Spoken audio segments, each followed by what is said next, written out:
what is actually happening? Like if I imagine my gut or if I imagine my large intestine or my small intestine, what's actually happening in there that's causing me to have these extreme reactions or feelings when I eat certain foods or when I do nothing at all? Yes, great question. We could really dig in here.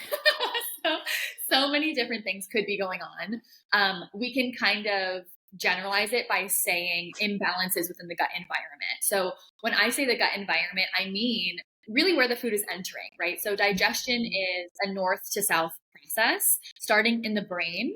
Then we've got the mouth, down the esophagus, stomach, small intestine, large intestine, our liver and gallbladder play a role. Our pancreas plays a role. Like all of these different pieces of the puzzle, technically there could be a breakdown in any one of these pieces, right? That's then contributing to these symptoms, which is also why, so many people will start with diet changes or like a probiotic, and it doesn't really fix it, right? Yeah. Because the probiotic is only addressing, it should be making it to the large intestine, hopefully, if it makes it through our stomach acid, but it's not addressing everything else, right? Stomach acid production, digestive enzyme secretion, bile flow, gut dysbiosis, right? So there's just so much more to the puzzle, which is also why I love to educate on it, because once again, we start pulling all these foods, thinking it's the food, but really we've got SIBO, or we've got gut dysbiosis, or we've got a fungal overgrowth within the in the stomach and small intestine. And then that is causing these symptoms.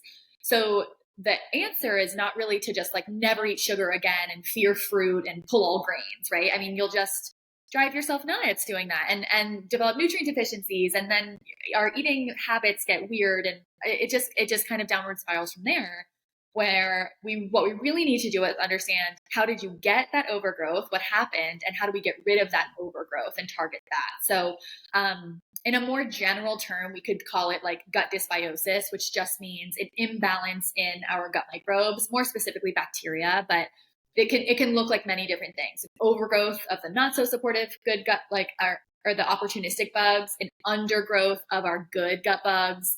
SIBO is kind of like our gut bugs in the wrong spot.